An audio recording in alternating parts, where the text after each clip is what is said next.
I don't know about you guys, but listening to these talks and seeing the passion of the speakers has really made my day. I've actually been having kind of a tough week.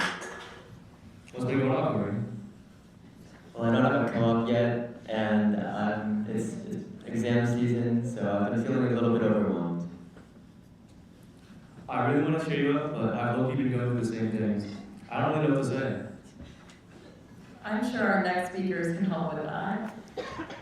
Andrea Huang is a fourth-year pre-med bioengineering and biochemistry major from Queens, New York, and Angel Yang is a fourth-year pre-PA health science major from Brooklyn, New York. You may recognize them as two of CSA's biggest fans, but they're here today to talk about how to support your friends, how to navigate difficult conversations, and hopefully how to always know what to say.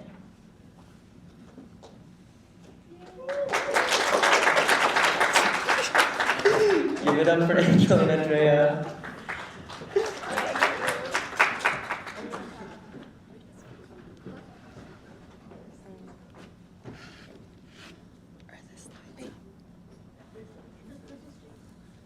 The what?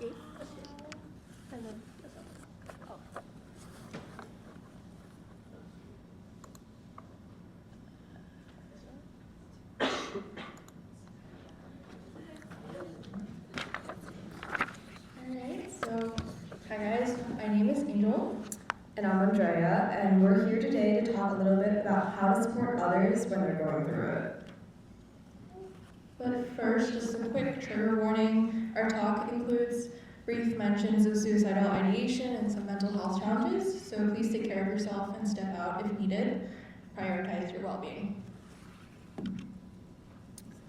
So, for the past half a year or so, the two of us have been volunteering as crisis counselors for the Crisis Text Line, which is a text-based mental health support and crisis intervention service. We've worked with texters facing issues ranging from suicidal ideation to relationship stress to finding help for others as a third party. Volunteer crisis counselors like ourselves receive 30 hours of online training, but like most things, most of the learning is done on the job. We can be testing people on the worst day of their lives, so knowing what to say in the heat of the moment is 90% of the work. And just for a quick overview of our talk, we're going to talk about our personal experience volunteering for the Crisis Text Line first, followed by some of our motivations behind why we think talking about mental health is particularly important for the Asian American community, and then finally some actionables that you can hopefully take away and use in your conversations with your friends and family. Alright, so a bit about what I do on the Crisis Text Line. When I receive a new conversation with the texter, I often explore their profile for some more context. It contains past conversations with other volunteers, but it's completely anonymous still. A major pitfall that I often see is how other crisis counselors, they kind of fail to understand the situation before trying to brainstorm with the texter ways to make them feel better. And I feel like most texters can see through this very robotic churning process and feel like they're sort of forced to magically overcome their hardship so that the volunteer can move on to the next texter. And therefore they lose trust in the Crisis Text Line and they're less likely to reach out for help later on. And in the real world, I feel like a lot of us fail to fully grasp what our friends are saying to us and just default to blanket comfort statements like, "You'll be okay," or "You're gonna get through this," as opposed to asking clarifying questions to convey your genuine interest and concern with what's going on. I admit I am guilty of this too. And sometimes we don't really know where to start to support the ones that we love. Other times they can't find the right words to express how they're feeling, and we've all been there. It takes a lot of effort and self-awareness to learn how to have more meaningful conversations, but I'm sure that we can all agree that it's worth doing so to support those that we care about.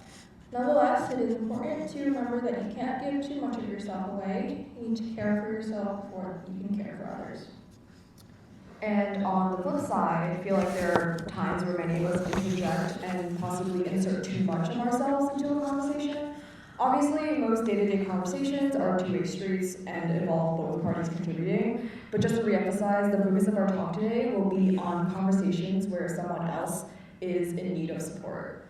Anyways, When our friends are going through it, I think many of us fall into the trap of taking that opportunity to vent about how bad our own lives are. It's like you slept for 5 hours? Well, I only slept for 2, which is kind of true because it's a hussy hunt, but it's natural to want to relate. And obviously, I've done this a lot, I just did it to you guys, but I've had the opportunity to unlearn this bad habit while volunteering for Crisis Text Line. When texting on Crisis Text Line, the sole focus is on the texter and not at all on me, the listener. And so even when there are times where I have my own personal judgments or biases on a texter situation, or even possibly how they're handling the situation, I have to hold back my own opinions and personal experiences in favor of allowing the texter to speak their truth. This training for Crisis Text Line has not only been beneficial for helping texters on the platform, but also I think positively impacted my friendships in retrospect. For the past half a year or so, I've noticed that there's kind of an increase in the amount of meaningful one-on-one conversations I've had with friends, and while I'm sure my impeccable humor played a role, I attribute much of the skills I've gained from working at Crisis Text Line. But why is having good conversations so important to us? It's not just about being a good conversationalist, it's about learning how to create opportunities for others to talk about what they're going through. So, shout out CSA and PSA. One of the main reasons we wanted to give this PAACx presentation is the strong social stigma surrounding mental health that exists within Asian American spaces. While we as a generation, I'm sure we can all agree that we're much more open to mental health discussions, it's worth noting how many of us grew up in environments where academic and professional success means everything, especially in a school like Northeastern. And whether our families intend to subscribe to this narrative or not, the concept of saving face can sometimes be prioritized over our individual needs. Mental Health America, which is the nation's leading nonprofit dedicated to promoting mental health, they found that Asian Americans are the least likely racial group in the US to seek mental health services. This comes as no surprise to me as someone who grew up in a Chinese household with immigrant parents who hold some very traditional collectivist values. This is not to say that every Asian household is the same, it definitely isn't, but therapy and mental health weren't really talked about in my family, probably due to a combination of stigma and lack of awareness in language. And we've all heard the stereotypical phrase, don't bring shame to your family and your ancestors. While this is exaggerated, this does highlight how, at least within Chinese culture, there's a really strong emphasis on saving face and reputation so that both you and your family retain good moral standing in society. Conformity and familial obligation are expected, so when mental health struggles are brought up in conversation, it's often associated with weakness and shame. And parents could acknowledge that anxiety and depression are real, but sort of rationalize in their head that it's due to you being too sensitive or that you were raised just too soft. And traditional Chinese medicine believes that mental illness is caused by a lack of harmony among your emotions and your energy, so they often try to alleviate the physiological manifestation through things like herbs, cupping, or acupuncture. And on top of the model minority myth, where we're kind of branded as the American dream success story, this approach kind of inevitably downplays mental illness as just you being sad or that you're just going through a phase. In fact, medical research in the West highlights a trend where AAPI patients often don't even know their family's history of mental illness because the topic is just considered too taboo and never talked about, but it is relevant when conditions have a genetic component. We young Asian and Asian American adults in the US are in a particularly strange spot, I feel, where we're expected to uphold traditional collectivist values, but that's at odds with the Western emphasis on individualism, autonomy, and open dialogue about mental health, all while navigating our early 20s and facing the pressures of school, work, and finding our place and purpose in the world. But whether for cultural disconnects or conflicting values, it makes sense that Asian Americans have a hard time speaking up about their mental health struggles. So, to hopefully help you all create environments where those around you can feel a bit more comfortable speaking about their struggles, we've compiled a short list of things that you can do during these conversations based on conversations that we've had on Crisis Text Line. The first skill is repeat and check. Repeat what the speaker says, and then double check that you understood it correctly. According to my friend who interned here, Deloitte consulting firm trains their consultants to do the exact same thing when speaking to clients because it makes clients feel heard. This is a formula of A, rephrasing / echoing back what is said to you in your own words. This is the key part. To show that you're fully processing what they're telling you. And then B, allowing the speaker the opportunity to correct you if you're wrong. It keeps you engaged in the conversation, but still maintains focus on the person who needs support and minimizes misunderstandings. Actionable is called strength identifiers. So when people are overwhelmed, they often imagine and sort of tunnel vision on the worst case scenario. And in the heat of the moment, it can feel like everything is working against them. So it's kind of difficult for them to imagine a world where they do get through whatever they're dealing with. So strength identifiers or strength IDs are opportunities to remind someone of their positive traits and shift the conversation away from any potential negative self-talk. So while simple phrases like "you got this" and "everything will be okay" are comforting, more specific affirmations and reminders tend to have more impact, at least in our experience. So here are some examples, since I feel like strength IDs are kind of hard to imagine. So you could recognize that it's difficult for a lot of people to open up and be vulnerable, no matter how close your relationship is or no matter how long you've known them. And what this looks like as a strength ID is acknowledging and appreciating their trust and bravery in choosing to confide in you. And if they've been facing this problem for a long time, you can draw attention to their resilience for holding out for so long. And obviously no need to use like big fancy words, you can just speak like a normal human being. And it could look like, hey, you made it out the other side before, you know you got it in you to get through this again. And if they're stressing over like an interpersonal conflict, focus on how this demonstrates how caring of a person they are for even allowing themselves to be affected so deeply by the conflict.